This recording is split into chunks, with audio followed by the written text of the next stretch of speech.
มื้อนี้ก็สิมาตัดผมทรงหลากไซส์เนาะแต่ว่าทรงหากินก็ว่าอะไรเนาะก่อนอื่นเพิ่นก็แม่นสังเกตเบิ่งเนาะเฮาสิขึ้นทรงแบบนี้คือทรงหลากไซส์นะจะบอกว่าเป็นทรงหากินของข่อยก็ว่าอะไรเด้อเน้นเนาะเน้นตัดไว้แต่ว่าตัดไว้ให้พอเบิ่งให้งามแน่เนาะรายละเอียดก็สิยังบ่ทันครบถ้วนก็ขอโทษขออภัยสำหรับท่านผู้ชมที่บ่ถึงใจเด้อสำหรับคลิป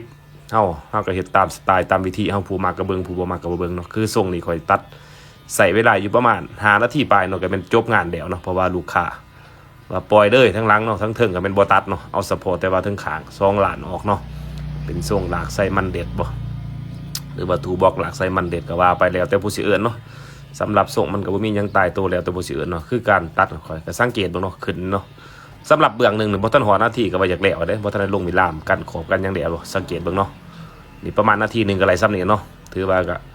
ว่าในมุมมองของก็ว่าไว้หรือหานาทีปลายเนาะสำหรับ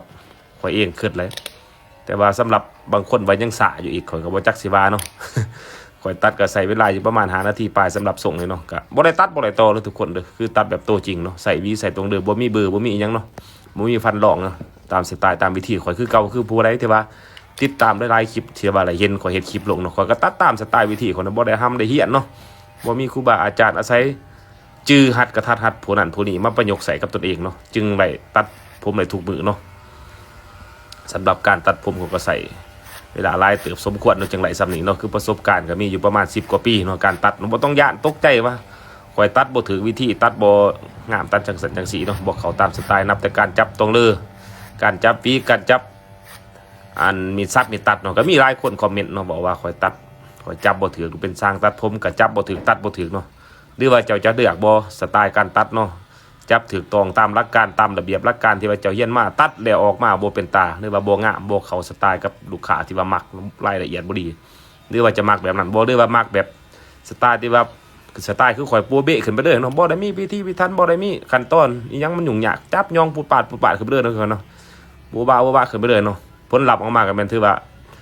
ตรงปกตรงใจลูกค้าเนาะอันเป็นเสร็จสิ้นเนาะสำหรับ2คนการตัดผมมันก็บ่ได้มีหยังลวงลายคือเขาว่าเนาะตัดผมเฮาก็บ่ได้ตัดให้มันถูกใจผู้ชมผู้เบิ่งเนาะสำคัญตัดให้ถูกใจผู้มักผู้ที่ว่ามาตัดโดยตรงก็เป็นว่าเฮาโอเคถือว่าประสบผลสำเร็จสำนั้นเนาะตัดผมมันก็บ่ได้มีหยังยุ่งยากเนาะตัดสำคัญให้มันถูกใจลูกค้าก็พอเนาะบ่ต้องไปตัดให้มันถูกใจผู้ที่ว่าเบิ่งเนาะสำหรับข่อยเนาะในวิธีการและแนวทางข่อยเนาะไผสิว่าจังได๋ก็อย่างเนาะไผสิว่าข่อยตัดบ่งามข่อยตัดบ่ดีตัดบ่ถูกวิธีก็อย่างเนาะสำหรับสไตล์ข่อยก็เฮ็ดตามสไตล์วิธีข่อยมักก็เบิ่งบ่มักก็บ่เบิ่งเนาะสำหรับวิธีก็คือข่อยเว้าเนาะข่อยก็บ่ได้เลือดได้ดูบ่ได้ห้ำได้เฮียนมาเนาะตัดตามความเข้าใจของข่อยเนาะถูกแน่ผิดแน่ก็เป็นเรื่องปกติของสร้างตัดผมเนาะที่ว่ามันบ่มีหยังตายตัวในการตัดเนาะก็วิธีข่อยก็เบิ่งเด้อทุกคนเด้อการใส่การมินล่ามการตัดการอะไรหยังก็เบิ่งสังเกตเบิ่งเนาะข่อยเฮ็ดแบบง่ายๆแบบให้เข้าใจได้ง่ายเบิดทุกคนนะการตัดของข่อยเนาะ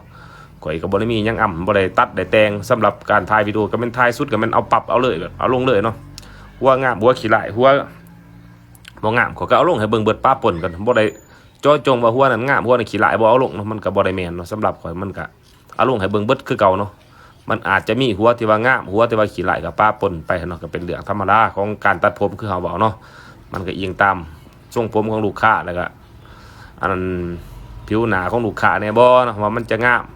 มจะรอสำไรคันคนรอตัดออกมามันก็รอกะทิเนาะแฮงเพิ่มทวีคูณขึ้นไปมันจะงามจะรอตื่มเนาะถ้าว่าคนขี้ร้ายตัดขี้ร้ายบ่มันก็บ่ได้ถึงว่าสิขี้ร้ายตัดเดี๋ยวมันก็รู้ดีเนาะแต่ว่ามันสิให้งามบ่มันเด่นบ่มันก็ตัวนี้มันก็คือยากเนาะเพราะว่าหน้าตาเฮามันบ่เอาให้เนาะอาจจะเข้าใจว่าจังซั่นเนาะสำหรับผู้ที่ว่าตัดแล้วรองามที่แล้วมันก็หน้าตาหรือว่าภูมิสันฐานเขาให้มันก็จะไหลออกมาประมาณนั้นเด้อทุกคนเด้อเข้าใจเนาะสำหรับการตัดผมคือของข่อยนะให้เข้าใจว่าบ่มีวิธีสำหรับผู้ใดที่ว่ามักก็เบิ่งบ่มักก็บ่เบิ่งเนาะบ่มีวิธีบ่มีพิธีพิธันเนาะบ่ได้มีหยังยุ่งยากบ่ได้มีตามขั้นตอนหลักฐานลวงลายหรอกมีแต่ตามเบิ่งตามภาพเปิดตัดตามเนาะไว้บ่ไว้สาบ่สาก็เป็นตามภาพงามบ่งามก็เป็นตามภาพเนาะให้ถือว่าเป็นตัดสินผู้ที่ว่ามักเนาะมักก็เป็นเบิ่งบ่มักก็เป็นบ่เบิ่งเนาะมีแต่เท่านั้นเด้อทุกคนเด้อเอาก็ขอมุกขอบใจ FC ผู้ที่ว่าติดตามผู้ที่ว่าเบิ่งและผู้ที่ว่ามักในผลงานของเฮาขอมุกขอบใจเนาะสำหรับผู้ที่ว่าเบิ่งเฮาก็สิเฮ็ดคลิปสร้างสรรค์ให้ FC เฮาได้เบิ่งทุกมื้อได้ว่าง่ายเนาะสำหรับผู้ที่ว่าติดตามเฮาก็จะบ่เฮ็ดให้ผิดหวังเนาะที่ว่าเฮ็ดให้เบิ่งเนาะทุกมื้อเนาะมีคลิปสอนสำหรับ ข่อยเฮ็ดคลิปไปข่อยเชื่อว่าหลายคนที่ว่าเบิ่งคลิปข่อยอาจจะมีการพัฒนาแล้วก็เป็นขึ้นหลายเนาะเพราะว่าข่อยก็เห็นที่ว่าเขาคอมเมนต์มาเบิ่งคลิปข่อยคลิปจังซั่นจังซี่ได้เป็นเฮ็ดข่อยได้เรียนรู้เนาะอันนี้ก็ขอชมเชยเด้อว่าขอแสดงความดีใจนำผู้ที่ว่ามักเนาะแล้วฮักในด้านการตัดผมที่ว่าเอาไปเป็นหยกใส่เนาะบ่ต้องมีว่าเฮาเฮียนมาจังซั่นจังซี่บ่ให้มันต้องถือหลักฐานเฮ็ดไปโลดเนาะผู้มักนำผู้ใดก็เบิ่งนำผู้นั้นเอาเขาเป็นครูเป็นอาจารย์จื้อไปประยุกต์ใส่กับตัวเองมันจะดีขึ้นเนาะถ้าคนยอมรับในผู้อื่นเฮ็ดหยังมันก็เจริญก้าวหน้าเนาะที่ว่าพัฒนาได้ไว้ถ้าว่าผู้ที่ว่ามักติมักจังซั่นจังซี่เนาะบ่มีความอาจจะใส่ที่ว่าบ่ดีเนาะมักติมักจังซั่นจังซี่มักเว้าให้ผู้อื่นมันก็จะเฮ็ดหยังก็บ่บ่เจริญบ่ก้าวหน้าเนาะถ้าว่าผู้มักในผลงานเบิ่งเขาเป็นแบบอย่างเอาไปประยุกต์ใส่ตัวเองอันใดดีก็ไปประยุกต์ใส่เนาะบันไดบ่ดีก็บ่ไปประยุกต์ใส่มันก็จะเก่งเนาะก็มีประมาณนี้ขอขอบใจ FC ทุกคนเด้อ